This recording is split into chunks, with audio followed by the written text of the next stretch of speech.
This is the Horse Radio Network. Hello, everyone. This is producer Jemmy with episode number 525, A Best Of. The gang is out today, so we're rolling things back to December 16th, 2017, when Olympic bronze medalist Allison Brooke told us all about the charity organization, the Brooke USA, and also stuck around for the Total Saddle Fit trainer tip. Plus, Rachel Sawinski shared her horsey cookie recipe. Listen in.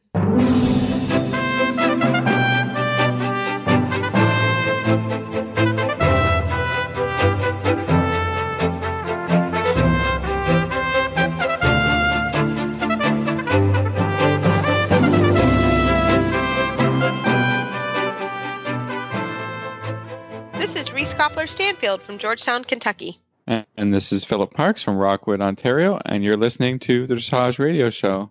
Well, Phil, welcome back. Hi, guys. I'm back. You. You only had to do one show without me, and it sounds like you did an amazing job. Well, you know, what can I say? Actually, I had a really good guest.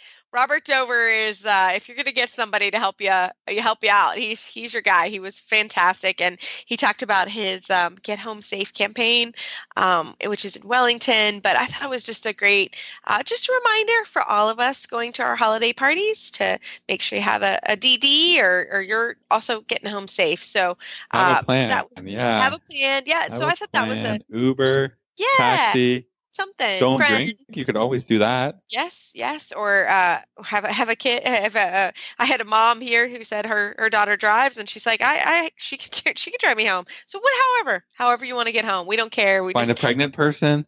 Yes, all these things. There's so many ways. So, but it was really fun. We missed you though. It would have been a fun interview to have you on the show. But we're kind of doing this month. I think that kind of our spirit of community message, or however you want to say it. Allison Brooke is coming on the show today to talk about the Brooke USA, and I hope everybody enjoys that message. It's another really fantastic charity we talk about here on the show. But before we get to Allison, Phil, tell us what you have been up to for the last 2 weeks. Well, after our holiday radiothon, I had planned it all before, but we jumped on a plane and we flew the 26 hours or whatever it was to Australia. Wow. And so this is, a place I've never been before, and was really curious to check it out. And we traveled all around. We landed in Sydney, was there a couple days. Then we went up the East Coast, more to the north, to Cairns, where we visited the Great Barrier Reef. We actually stayed on a boat for 3 days. Maybe it was 3 or 4 days.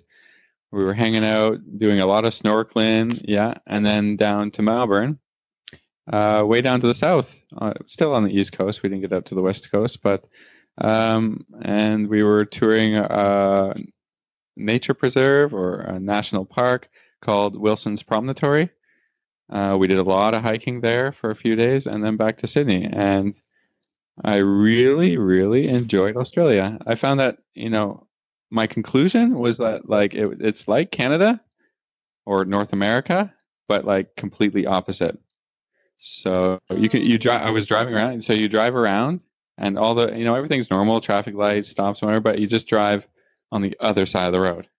Yeah. And and we did a lot of touring of wildlife, and they have lots of wildlife, but they're all like marsupials. They're just completely different. So instead of having deer, there was kangaroos jumping around, which are really weird, and all kinds of birds. So instead of having boring, we have a lot of brown, black type of birds here in Canada. There they have parrots and parakeets and lorikeets, and just a lot of color in their animals, and it was really interesting. And I visited my friend who has a small riding school, and here's a cool thing. So in the area that she has her horses, they have all these little small farms, like 5-10 acres, where they keep the horses, and because of the climate, the horses mostly live out. But instead of everybody having their own kind of arenas and riding stables, and then there's a community giant outdoor arena where people from these small farms that all live around it go and ride, and it's owned by the township, and you can have your lessons there, they have jumps and stuff that, that are there that are set up or you can use. And it's like a real, community supported thing, for athletes and for people who want to enjoy riding. And I thought that was like really awesome because we don't have anything like that here in Canada. And I haven't really witnessed anything that's not privately owned in the US that, that anyone can use and is maintained and it's nice and horsey kind of experience. So, that is so cool. Yeah. I mean, we saw lots of wildlife and it was amazing, so I don't know, lots of other stuff, I'm sure, but I'm still sort of sleep deprived and feeling kind of crappy today. So I got to get around to editing and posting some Facebook photos and, all that kind of stuff. But I'm excited. I'm feeling I'm waiting kind of like a zombie today. So I'm sure. Well, we're glad you're here. We missed you. And it's been, I can't wait to see the pictures. So you'll have to put some up on the Dressage Radio Show page as well so people can see them. See if I can find some horsey photos. Otherwise, it's all like birds and kangaroos. If you're interested in that, then check out my Facebook page. Check out Phil's page. And some underwater stuff and, whatever. But had just a really wonderful time and all the people were great. And, other unlike some other, these big trips we've been on, it was really nice to kind of have a language that was the same so you can get around really easy and just, sort of, nothing to worry about, reading a wrong, not being able to read a sign or to be able to communicate with somebody. So that made it really super easy. And then the currency conversion. So $1 Canadian dollar equaled $1 Aussie dollar. So it was like, oh wow, just spending here. So was really easy. It's cheaper for us Americans. I'm just saying. Yeah. I think you still get a few cents on each dollar that's cool. for the exchange rate. So that's kind of nice for you guys too. Yeah, but it is a long way to go, and 16 hours difference was a huge change. That was tough to adjust to, and now I'm trying to adjust back. So. Oh yeah, it's like all day. Wow. Well, it's on Travis and I's bucket list for sure. We've always wanted to go, and we missed you, but we're glad you had a safe trip. And it does sound like an amazing place to go. You and Meredith go on the best vacations, really, hands down. Of all the people I know, try and do it all. Go on some pretty amazing vacations. I think we need to jump on the bandwagon too. We want to go with you next time. I don't know what's up next, but we want to know. So, I'm going to tell you what's next is the Horse Lovers Cruise is up next. That's in February. Horse Lovers Cruise. I know. Well, I'm excited because I get to see you guys in Florida, and that'll be so fun. I'm going to stop by, and we're going to check. Say hi to all my lovely American friends. I'm going to try and visit them as much as possible before we jump on the cruise ship. And I guess we're touring. Where are we going to? The Bahamas? Yeah, it must be. I'm not sure. Caribbean, anyways. Caribbean. That'll be cool. I love it. Well, our next guest is actually somebody very special to me, but she's going to come on and give a little holiday cheer. It's that time of year. Christmas is, oh my, it's 11 days away. Just around the corner. Wow. I'm really excited. Yeah. I know. Just around the corner. So I hope everybody enjoys Rachel Sawinski and her horse cookie recipe. Well, tonight we have literally one of my favorite people on. We have Rachel Sawinski, who is a new auditor at the Horse Radio Network. And full disclosure, Rachel has been part of my Maple Crest team for, I don't even know, Rachel. How long have you been with me? 2.5, 3 years? I don't even know. But it has Rachel, been 6 years. 6 years. Oh my gosh. Rachel, welcome to the show. 6 years, and she still answers the phone when I call. Yeah. Time flies. It really does. Actually, it really does. Rachel came and joined our team. She was literally fresh out of college. And she literally has been such a great part of our team and was really one of the most talented. No, you are the most talented assistant I have ever had. I don't know about that. It's pretty true. It's pretty true. Rachel, tell us what your current job is. So I am a graphic designer at the USHJA, the United States Hunter Jumper Association. And a mom to how many ponies?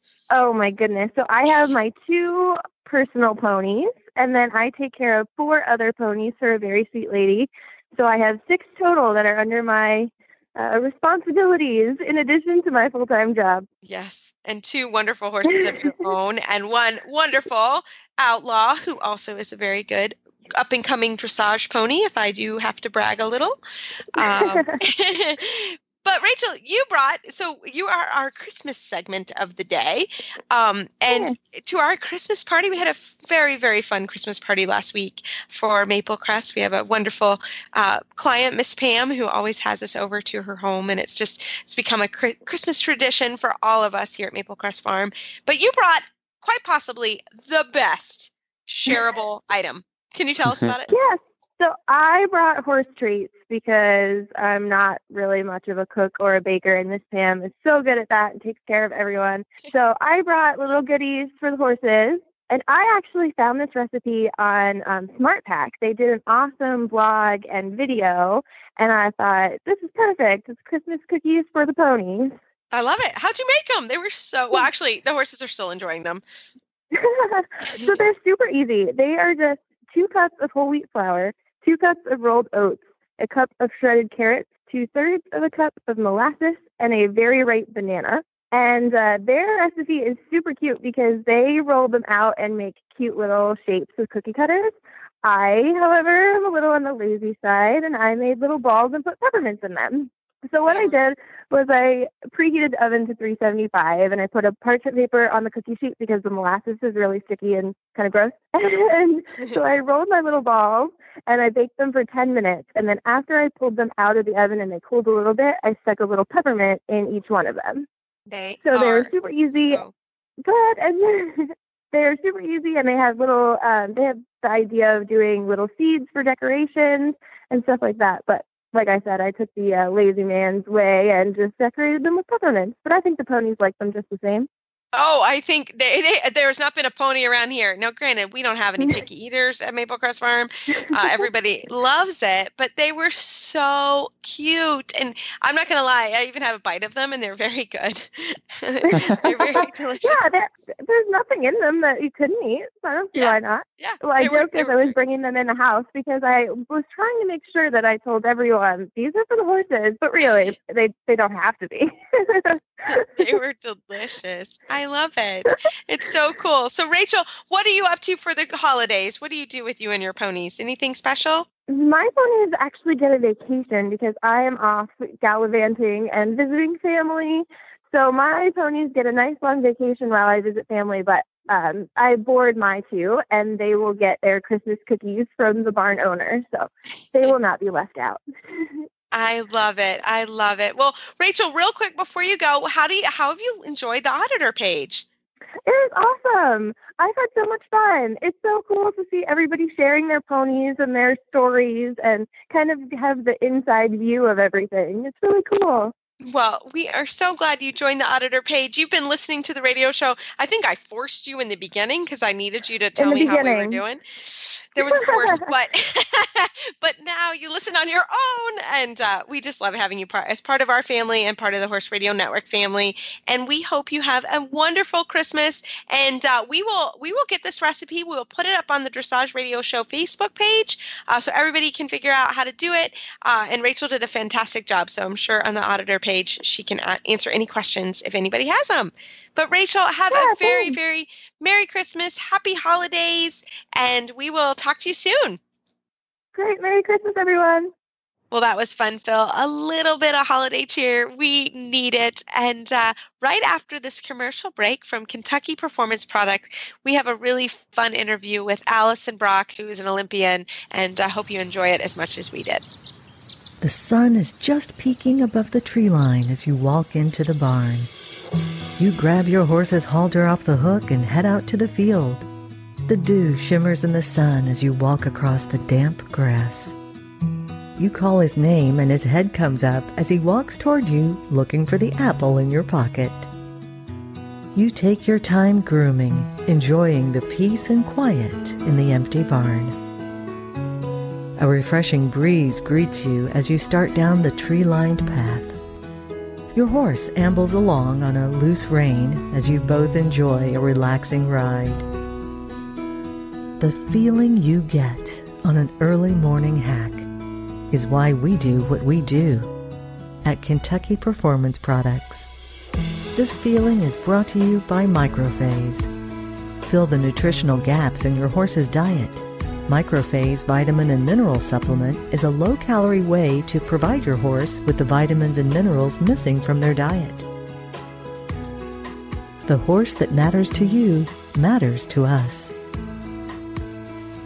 Well, tonight we are so honored to have member of the 2016 Rio Olympic bronze medal team, Allison Brock, an FEI rider and trainer on the program. Allison, welcome.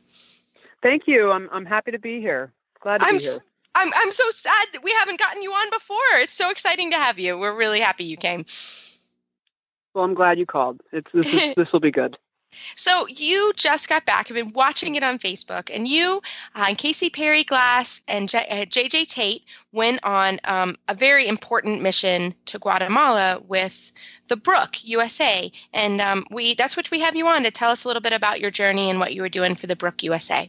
Yeah. So Casey, JJ, and myself are ambassadors for Brooke USA, and I, of course, I work for Fritz and Claudine Kundren, and they are, I think, one of the major, or if not the biggest donor for Brooke USA in the country. And so I got involved with Brooke because of the Kundrens. And for people that don't understand or don't know about the organization, basically it's a worldwide organization that's based in the UK, but now we have an American branch offshoot, Brooke USA, and it's located in Egypt and Pakistan and Ethiopia and India, and they just went into Guatemala. And basically they teach people how to take care of their working donkeys, mostly donkeys and mules and horses if they have them, and provide vet care and build shelters and like shade shelters, and also provide wells and watering areas for these animals, because what we don't, as we don't use them anymore in the U.S. as working animals per se, around the world they are still completely legitimate. These people depend on them every day to bring goods to the market or carry water or transportation for themselves, and the animals, I mean, if they're not healthy and they're not well taken care of, it directly affects the families that they're in. So part of what I love about the Brooke is that it's when you help, or when you get involved with an organization like this, yes, you're helping the animals for sure, but you're also helping the people. So it's very symbiotic. And we had been asked to go to Guatemala and observe what the Brooke has been doing down there. And Guatemala is the most recent country that the Brooke has gone into. So they've only been involved for about a year. They partnered with another equine welfare organization, and the acronym is ESAP, but it's all in Spanish, and I'll butcher it, so I'm not going to even try. But basically, we, flew into Guatemala City, went to Antigua for a night, got up the next morning, drove 4.5 hours to Zacapa, which is considered the dry region of the country, and went in a very four-wheel drive vehicle up these mountains, up into these very remote villages to see, the Brooke and ESAP team who had already been up there working for the last year, what they were actually doing, and looking at the condition of the donkeys and the relationship that ESAP and the Brooke had built within these communities, with everybody. You could clearly see that the people were A, happy they were there, and B, trusted them and were engaged. And to be honest, it was mostly women. Yeah, it ended up being mostly women that were there, because a lot of the men, at least at this time of the year, are down in the valley harvesting crops. So it was very, very interesting for us to see, and you could really see the difference, because of course we drove through and saw a lot of stuff, and you could really feel the presence of the Brooke in these villages when you looked at the donkeys. They weren't overloaded with water canisters, and they looked good. Their condition was good.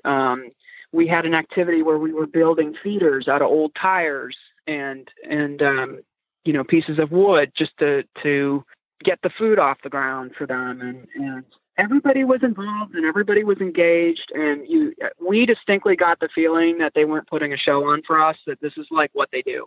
That they come in and do it. And you could just really see the ease between the people and the ESAP and Brooke, the two guys that were actually running the program. It was very obvious to us that what they were doing was far reaching and had really been helpful to the community and especially the animals. So, Allie, I just was wondering, what was your expectation going in, and how did the reality live up to that about this trip to remote Guatemala?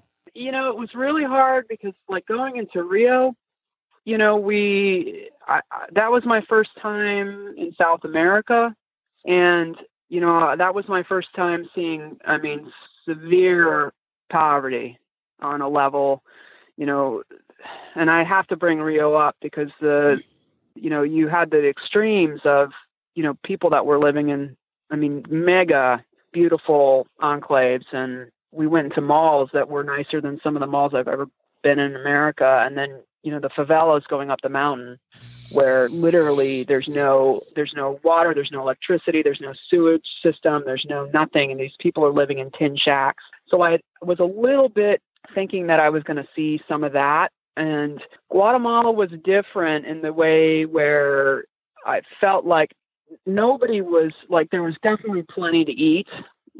Everybody had enough that way. But also culturally, like these people up in these remote villages, they choose to stay up there. And it's this weird cross section between a dirt floor and then they've got a cell phone. So, and still no running water. So they're getting their water out of the creek. So it was it's hard to really understand why, they're hanging on to their cultural, I understand why they're hanging on to their cultural stuff, but they still are trying to evolve and branch out a little bit. And I just kept saying to myself, I'm like, oh, I hope these girls get out. Like, I hope they come down the mountain because they're smart. We were surrounded by kids. They were all smart. The people were lovely. I never felt unsafe in Guatemala, even though we were way out there and, they could have just basically taken us and pushed us off a cliff if they felt like it. Never felt unsafe. Whereas in Rio, I didn't feel very safe ever, really.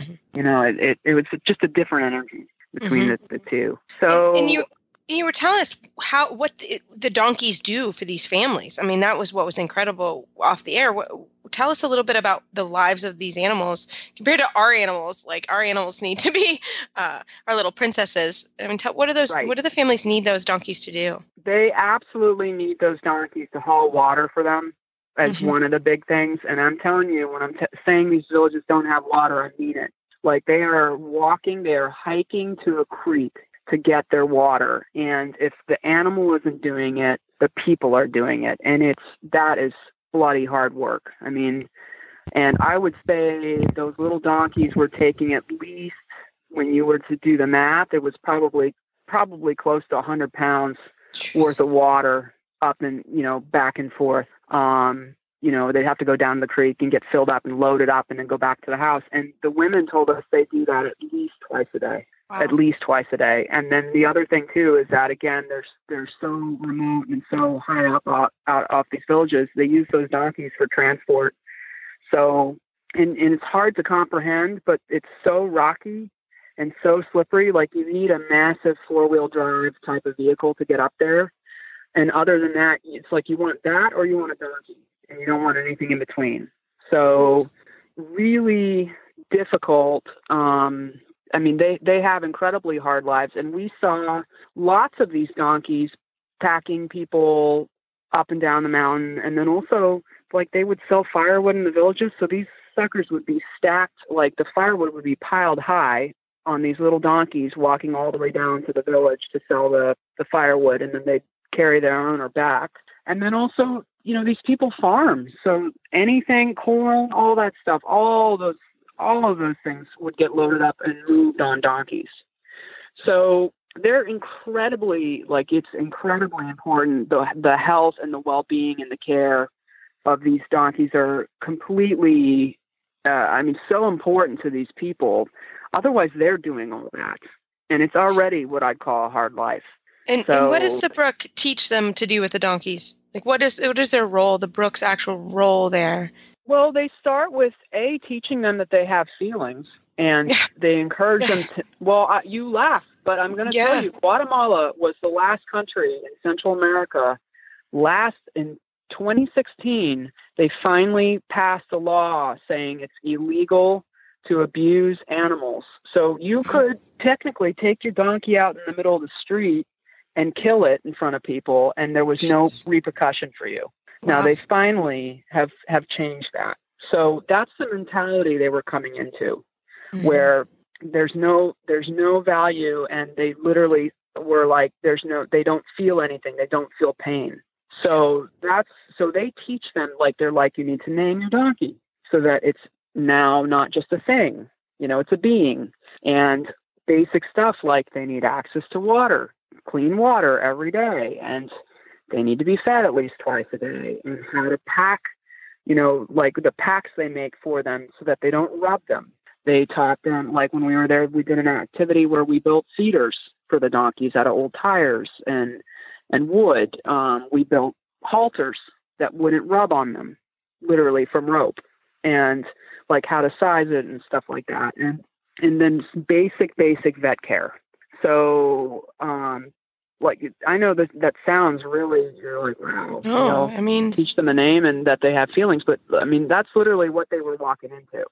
And the Brooke's only been there a year. So that's why when I say you could see the relationship between the villagers and the donkeys and that things were a little different, that's because they are a little different for sure. So, really, really valuable stuff. And I know it's really, because it's not in our own country, it's really easy to just sit there and go, out of sight, out of mind. But, I came out of that trip, and I'm sure JJ and Casey would tell you the same thing. All of us came out of that trip going, wow, we have to work so much harder and educate people and get more people involved with this, because this is such a great program and you can see the benefit. And on top of that, your dollar, whatever is spent, it gets stretched incredibly far in places like that. So we came out of it going, wow, this is really hard to see and good to see, but all of us feel more invigorated about what the Brooke does after seeing it in person and seeing what these animals deal with. Allison, if people wanted to donate, this is a great time of year to donate. How do they do that? The easiest thing to do is to go, I think it's brookeusa.org. Is that correct, Phil? Yeah. Yeah. So, that's the website you can go to. Yeah.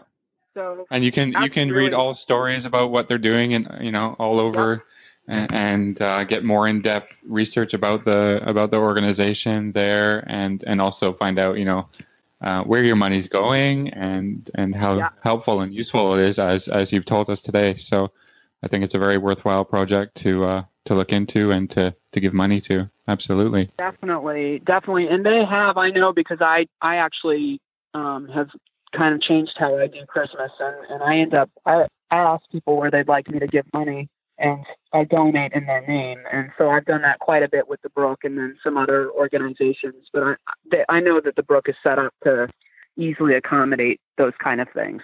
So, in a good, like, you know what you're paying for, right? Maybe you're paying for shots, or maybe you're paying for hoof trimming, or maybe you're paying, contributing to a vet visit for something. So, and they have it all very clearly marked out, and you can also see which country and this and that. And it's good. It's really, really good. Well, one of the things that too, because I'm privy on the other side, like with the Kunderans, is Brooke shows up, and they literally show up with with a business plan. And they say, we need this much money because we're going to do this, this, this, this. And they literally do. If you donate and you say, yep, this is great, I'm on board, they literally come back and say, look what we did. Here's a video. Here's, photographs. Here's this and this. Here's where everything was spent. It's really run like a business that way. So again, you don't feel like you're just dumping money into a pot or a pit that you never see the results of what you're actually, in a way, investing in. And that's, again, better care and health and living condition for these working animals and then the people that own them. So it's a good, really good organization. And I'm really proud to be part of it. Well, and I think it's really cool how you say you're not only helping the animals, you're also helping families and getting through their daily lives, doing getting water and firewood for their family. So, that's what's neat about this organization. I completely agree. And it was really cool to follow your journey, because you could tell it was a very emotional and difficult journey. Oh, yeah. To see. And I think, just bringing more awareness to all of these countries is incredibly important. So we thank you guys. We thank you. Like I said, I watched the journey and also really like the Brooke and like what they do for everybody. So everybody, please, thebrookusa.org, go and figure out, find out a little bit more about where your money's going to go. So, but Allison, you have been so kind to actually stay on the line to do our total saddle fit tip of the week. And you've got a great tip for our listeners. So can you tell us a little bit about it?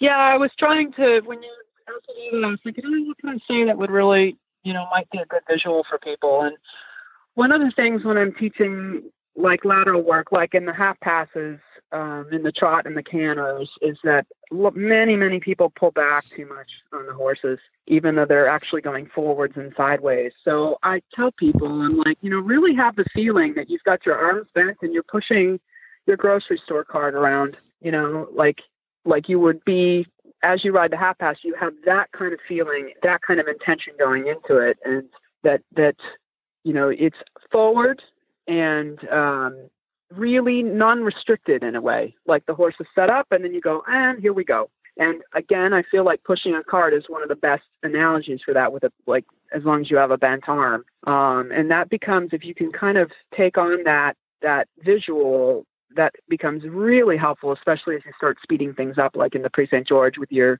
zig and zag, or then in the I1, with the 3 in the canter. And then of course the Grand Prix, that you maintain that forward momentum, but you're still pushing your cart out in front of you. So you're not pulling the contact back to you. Does that sound, I've never seen anyone go around the grocery store pulling their cart backwards and still going forward. That's a good point. Everybody gets so concerned that they want to be going sideways that they forget that the contact has to be non-restrictive, and that the horse has to, reach with every stride to go forward. You have to teach a horse how to go forward and sideways, but most importantly, always forward first. And you can develop sideways over time. It's not that, the first time that you do a half pass or even a leg yield that the horse is supposed to be able to achieve maximum crossing. That's something that we all work towards and develop over years, and that it happens through, gymnastic exercises that the horse learns to reach over. If you just, restrict the horse and kick sideways, you're not achieving the gymnastic part of it and the muscle development that needs to occur to have correct movements that you're going to bring into the show ring, that you're going to get rewarded by the judges. So, I really like the thought, and I think we all understand that, but I think it just takes years of developing the idea, and that if you're at all ever riding backwards, it's not going to work for you, and you're not going to learn how to ride the right way. I think, riding a half halt is great, and doing a few steps and then going straight and developing your balance is great. But just restricting and kicking sideways is one of my pet peeves as well. So I'm glad that you brought this tip to us. I have real issues. Yeah, if they kick and pull at the same time, it makes me twitch. I can't handle that. So it's just not fair to the horse, I think. And it's not. Yeah, it's not. It's totally contradictory. So that's why I break things up. And when I'm doing lateral work too, not to go on into this too much, but if my horse gets out of balance, or if I feel like the forehand is leading too much and I've lost whatever I'm looking for, whether it's a leg yield or if they're not parallel enough, I take my leg off, I stop driving, and then I do a half halt. So I allow the hind leg to catch up. I stop the forehand, allow the hind leg to catch up, and then I yield my hand, which again, forward riding, and then I put my leg on. So it's always about having the horse like in the right position. Then it's easy for them to go forward and sideways, but it's really hard for them to go forward and sideways, out of balance and against the hand, So, yeah. I love it. Well, I love that idea of pushing the cart. That's fantastic. Yep. And I'm thinking actually of the dance move, the cart where you're dancing on the dance floor, putting your cart in. I think it's the same idea, right? I think it's a really, really helpful visual, and will help everybody's horse. And the other thing is, you guys were touching on it, angle. Angle. Yeah. You don't ride the Grand Prix on your first half pass, right? Yeah. No. Think about, like it eventually. Takes years to get to the Grand Prix, right? And so in third level. If you're riding leg yield, which is more basic, and more riders are going to be trying to achieve that first level kind of thing, I think if you just read through the test, those angles are not steep. No. The first time leg yield occurs, it's in first test 2, and it's really, you're going over 10 meters for 40 meters of the ring or whatever. That's really a gradual long line. So even the test can help you develop an idea of what you're trying to do, and you're not trying to just fly over to the side of the line. That's what I see a lot, is just look how sideways I can go, and that's not stop that. That's not the point. Well, it's hard on the horses. Yeah, that's actually very hard on your horses physically. Yeah, you can cause an injury, riding this way, and it's problematic. So yeah. No, I love it. You use the test as a guideline and develop and take your time. Yep. And push your cart forward and sideways. I love it. Yeah. Yep. Practice when you're at the grocery store. It's not hard. Yeah, exactly. That would make me want to grocery shop more. I'm not going to lie. Keep your arm bent. Keep my arm bent. Driving my cart. Straight arm.